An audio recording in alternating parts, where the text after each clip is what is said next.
Hey, Tourpreneurs, it's Mitch Bach, and just a quick note before we begin today's episode.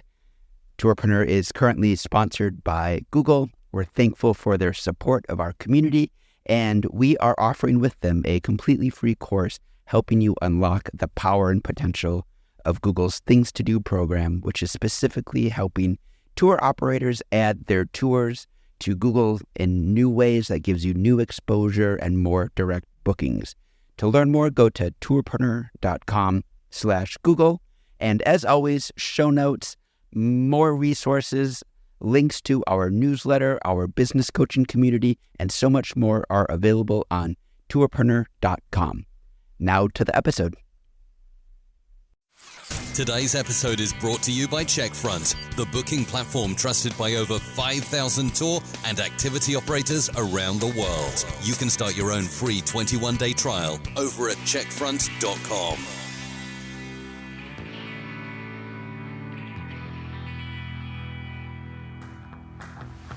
Welcome to the Tourpreneur podcast. Travel industry veteran Shane Whaley will take you on a journey with fellow tourpreneurs, sharing their tips, ideas, insights, and success stories to inspire you to make your tour business the best it can be. And now, here is your host, Shane Whaley. And welcome Brian Cain to episode 82 of the Tourpreneur podcast. Brian is the man behind crawlneworleans.com. How are you, Brian? I'm very well, Shane. Thank you very much for having me. So how are things? Because you're based in New Orleans, correct? Correct. So what's the latest down there in terms of lockdown? So it's actually a pretty interesting day today. The mayor is going to speak based on what the first phase one will be and when that will be. So there's a lot of anticipation for what she has to say, actually. What's your gut instinct telling you? I think that we'll see another potentially 2 weeks of a stay-at-home order, and then another announcement as we'll move forward. I think that the tour industry here will be one of the last things that's able to come back. Based on it being in the French Quarter, which is, for those that haven't been here, very tight streets, everyone's really close together. I think that, and that would probably be a good thing, but I assume it'll be a few months before we really see tour operators allowed to fully function. So you were sharing with me that before COVID hit, you were seeing 300% growth month over month. So, fantastic numbers in what you're achieving down there in New Orleans, and then COVID hit, so you're down to 0%, hit with a double whammy, actually a triple whammy if we look at it, because you're hit with that. Plus, your tours is nightlife tours, correct? So you work with a lot of pubs and restaurants, and so of course you've got tourism, you've then got restaurants that are hit, so that's the double whammy, and then the triple whammy is you were due to open in Nashville. Correct. I was actually in Nashville on March 5th, 6th, 7th, signing papers and having agreements with venues on an April 25th launch was meant to be the first tour in Nashville. So, yes, triple whammy is probably the best way to put it. Yes, and unfortunate, of course, but walk us through how do you deal with that? That's 3 hits you're getting there, and we're all suffering here in the tour operator sector, but how are you personally coping with that? So I like to always think of, the glass half full mentality. Mm-hmm. It's really something that's out of all of our control. So we have 2 options. We can complain and play victim and not be constructive in how to use this time wisely to come out constructively, or exactly the latter. We can look at it and say, well, everyone's affected by this. It actually kind of levels the playing field for everyone. We now have time to focus on the things that perhaps we weren't focusing on based on our day-to-day operations with all the tasks that go into, having guests and tours running. So for me personally, I'm just allowing this time to work on those things. A lot of SEO. We're redoing our website right now. So, and the Nashville thing is obviously just 100% on hold. and it will delay it. I'm anticipating 8 to 12 months delay on a launch there, just based on focusing on New Orleans specifically being the market where we've just been growing so quickly. And we're now, a name that's getting a lot of recognition here in the tour industry. So I just want to focus on that specifically before I overextend, to Nashville, because the ball was rolling here and now it's not. So start to kind of, push that, formidable snowball down the hill slowly again. And how long have you been operational in New Orleans? Just over a year. So we would have hit our first tour was March 1st, 2019. Yeah. So we just had crossed over a year in New Orleans when this all came down. And how are you competitive in New Orleans? Because I've been to your city many times. I'm a huge fan. And admittedly, I've never been on a nightlife tour because I'm too old. But how do you remain competitive in what's a very very busy market for people looking for nightlife tours, I imagine?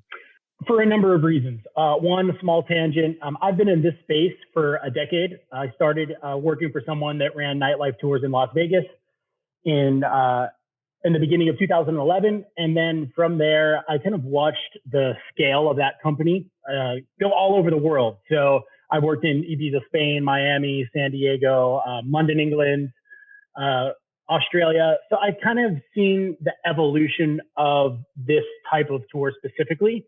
And I think that New Orleans specifically had never seen anything like what we do or the implementation of it. So when we first opened, it was a bit strange for people. And there was a lot of pushback in, okay, that's not possible in New Orleans.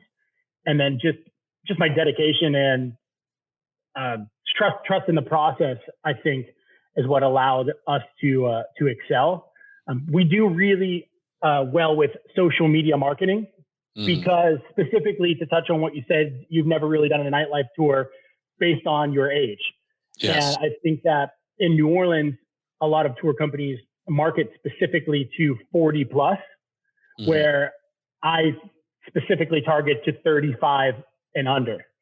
Yeah. So I think that, our tours aren't sold in the what to see and what to do stand or tourist center with a pamphlet.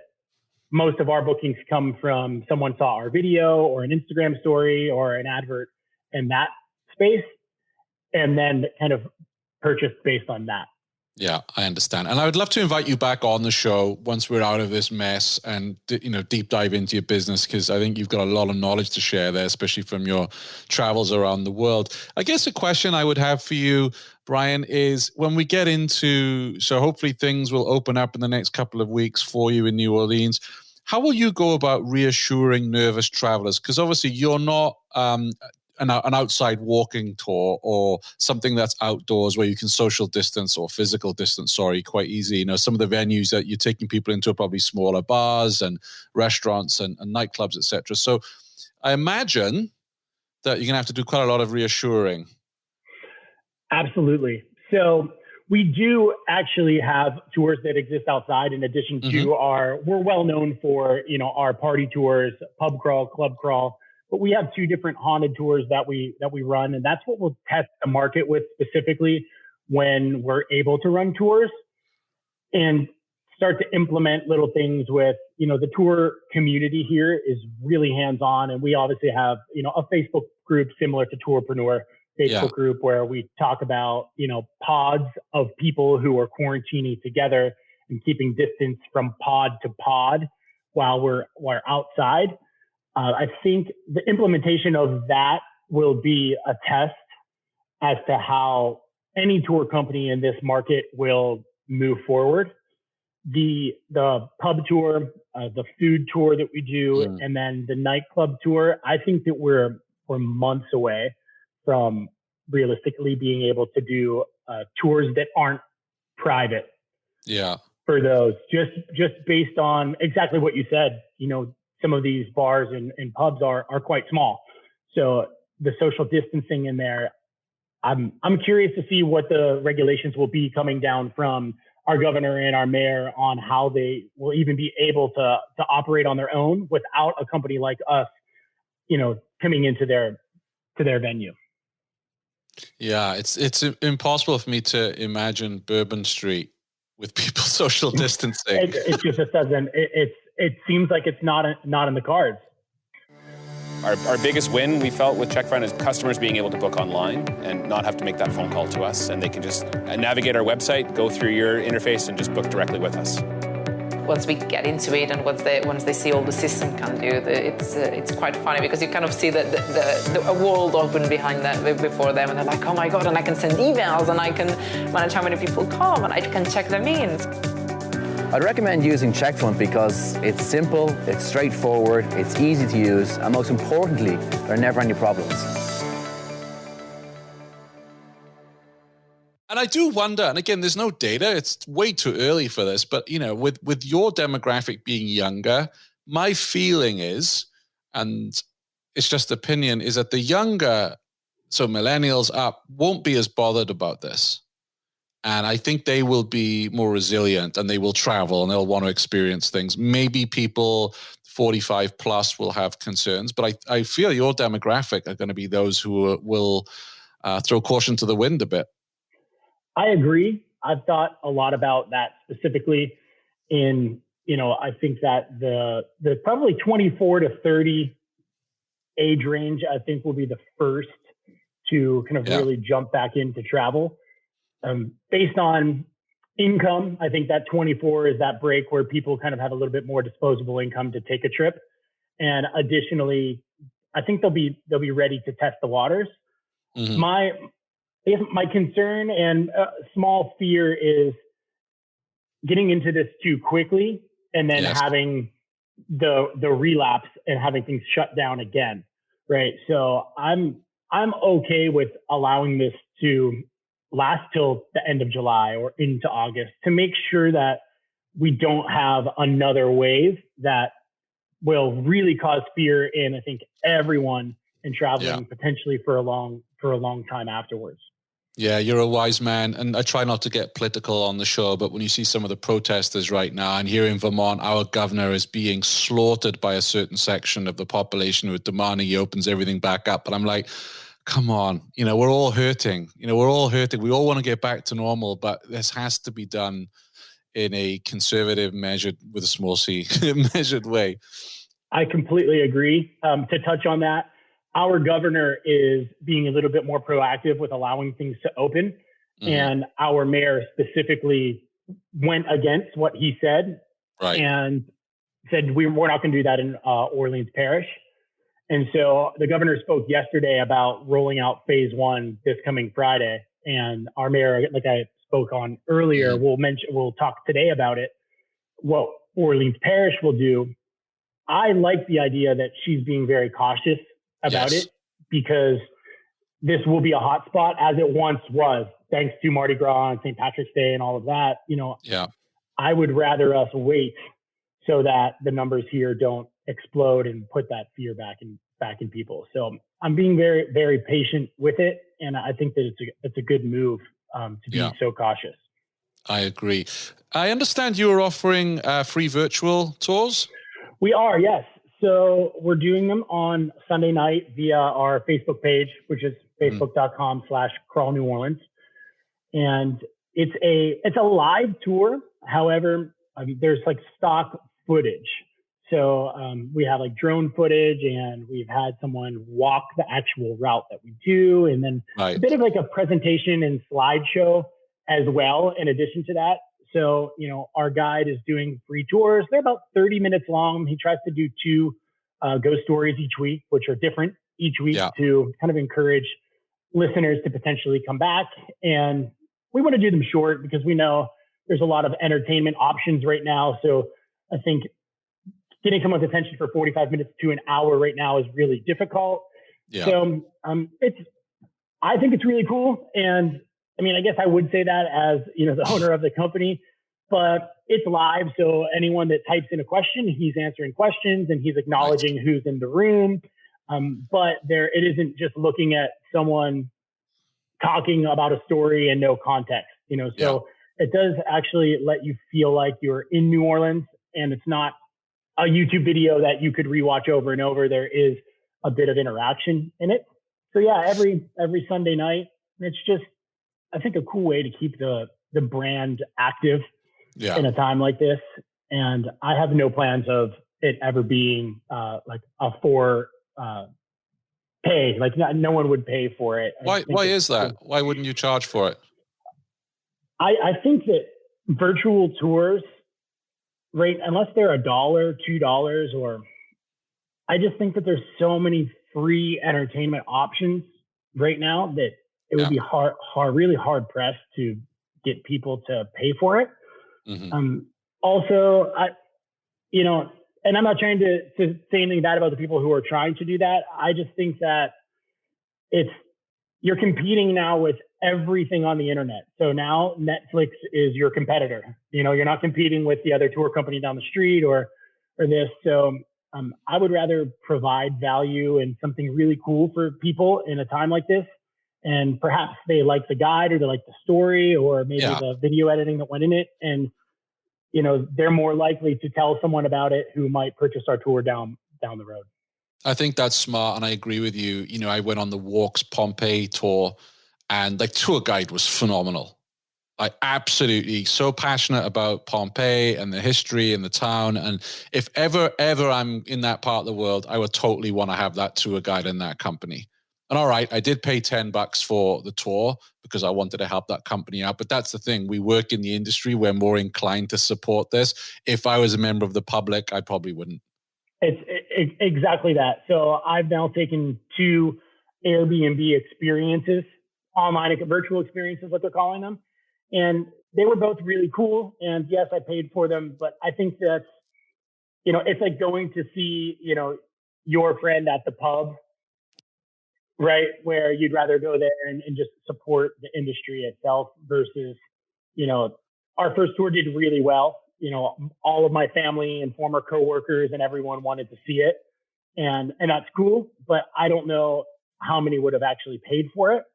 The audience retention that we've had now that we've done it 3 weeks has been good. But again, that first one, it was, a lot of the industry trying to see what it is. So for me, I like the idea of providing value. And I think that's something that a lot of tour companies right now, I don't feel like are doing. And I think that's a mistake. Give everything away for free right now. I know that that's not good for revenue, but I think that in the end, the growth that you could potentially see based on the free value now it has a higher value than what you would do in gross revenue right now, if that makes sense. It does. And I like what you're doing with your digital fundamentals, your foundations, working on your SEO. I mean, these are the jobs that we all know need working on, but we don't find time to do it when we're leading our tours, or it's like one of those jobs that we hate doing. I mean, SEO is boring. I think it's boring. It's vital, but it's not the most exciting of tasks. Exactly. Right. Our SEO, the on page is optimized. It does really well. Yeah. But, we need to write blogs, right? And I'm a control freak. So, right. And I can write. So before I knew that I needed to write more blogs, but, the team has to get out there, and I'm managing tours and guests and emails. And so now being able to sit down and write, the 1,000 to, 3,000 word blogs, it's easier to do now. And I think that focusing on that right now you'll see growth from those blog posts in 2 years rather than, like sitting around and trying to get someone to buy a $10 virtual tour, right? I see more value in writing the blog that will essentially be there as a piece of content forever. Yeah, or even, the money you spend on creating the virtual tour, if you use that to go on a blog writing course or an SEO course or even a Facebook ads course, it's going to have better long-term results. I often think of the digital side of things, other than paid advertising, as it's like when you go to the gym, right? I'm someone who's trying to lose some weight. I'm trying to go to the gym more. I'm trying to work out more. I'm trying to eat better. You don't go to the gym one day and suddenly, you're ripped, right? I mean, I wish, but it's a year, 2 years, whatever. And I think it's the same with SEO, and blogging. It's things that will pay off in the long term, but you don't see those immediate results. And I think that's why it's difficult for tourpreneurs, as opposed to running a Facebook ad. You can see pretty quickly if that's successful and you're gaining engagement. But the kind of free digital work that we need to do, the non-paid stuff, is it's all long-term. Right. Absolutely. I think if I could give any advice to anyone that's listening right now that doesn't know what to do in this time, it would be that specifically, to learn something about SEO or just anything digital that you can create now. I would invest time into that specifically, because it will compound down the road, and you might not see it now, but in 18 months time, that 1,000-word blog post that you put out about, the 5 things not to do on a New Orleans trip could get you. Love it. Right. That was a hint for everybody. So that post will get you so many potential customers over such a long period of time, and understanding why you should write it. And specifically there's a way to write that blog post to allow yourself to be found. You're right. So learning that, I think right now it's invaluable. So even though it might seem frustrating that, you're not putting a tour out, or, your revenue is down to, essentially for me, it's zero, It's technically I'm in the negative because we had to issue refunds all the way. We had bookings through the beginning of June when this all happened. So week over week, I'm watching dollars disappear. But that would be my advice to anyone, from someone that does well in the digital market. That would be it, to work on that, understanding Facebook ads better, SEO better, blogging better. Instagram stories is a big one too. Yeah. What's been a course that you've taken that, you really recommend to people when it comes to digital marketing? Is there one that stands out? So I've been watching, I'm kind of in the rabbit hole of Skillshare right now, and I'm not endorsed by them. I'm not putting it I think if anyone goes to Skillshare right now, I believe they're giving away 2 months for free. If not, on my Facebook page, there's a link, and that would get you 2 free months. And type in, SEO training, and there's 2 different individuals who have something like 40,000, it's not followers. I forget what the verbiage is there. It's not students either, but people who are actively taking the classes they put out. It's really good, and it's broken down into, I'd say, hour classes. They're all a little bit different. You can do one for 30 minutes, but they break it down into sections of anywhere from like 6 to 15-minute clips. So you don't need to feel like you sit down for hours and hours watching this. You can watch 2 15-minute clips, and then it saves your spot. You go back. It's really cool. That's where I'm at right now. I've watched a lot of Skillshare things for that. I love this because you probably saw in the Facebook group of the last few days, I'm trying to build this directory, Tourpreneur approved, which is resources recommended by tour operators for tour operators. And I want to create that because there are so many people out there that have courses which are full of filler, basically, and not very good and charging top dollar. And I really want to have this resource where I can add Skillshare and say, Brian Cain of Crawl New Orleans recommends Skillshare for SEO. And then people can email you and just say, hey, what's this, what's that? And you can say, oh yeah, it was really good for helping me with blogs, whatever it may be. And I think that's something I really want to create in this space, because none of us have any money to waste. And I know you said it was 2 months free, but still, we don't, we also don't, although we all have a lot of time right now, we can waste it on a lot of things that are not going to give us the results. Absolutely. I did see that thread, and I think that it's awesome, to have that it's essentially like co-signed by someone who's in the industry. And by all means, my email address is Brian with an I at crawlneworleans.com. If anyone has any questions, I'm super happy to answer and just provide. I think that there's a lot of value in providing free anything, advice, content, whatever it is. So I encourage people to reach out. But I'm also happy to pay. Like if you said to me, oh yeah, Skillshare, best thing I ever did for SEO, blog writing, and you tell me that, I'm happy to go pay for it because you've told me that. Whereas if it's some kind of, funnel email that's landed in my inbox from somebody who I don't know, and, it's $497, we've all done it, right? We've all spent top dollar on courses that actually weren't very good. And, so this, I don't mind paying for it. If another tour operator tells me, the word of mouth, it works. Brian, thanks a million for giving us some of your time today, dragging you away from your SEO and your blog writing.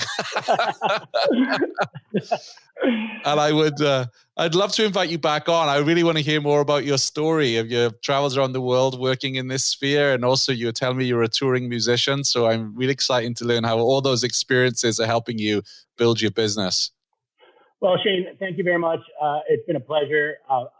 I listen to your podcast, so being on it is an honor. It'll be interesting listening to myself back because I will. And I look forward to the other people that are in tour operators that'll be in this segment as well, and just trying to get some knowledge from them. So thank you very much. It was an honor. Thank you, sir. Now I want a hurricane. Now I'm in the mood for a drink. Right? New Orleans, right? That's the truth. Yeah, it's only 11:28 a.m. I'll have to hold off. Cup of tea it is. Cheers, mate. Thank you, Shane. Thanks for listening to the Tourpreneur podcast. Be sure to visit tourpreneur.com to join the conversation and access the show notes, including links to the resources mentioned on today's episode. This is Tourpreneur.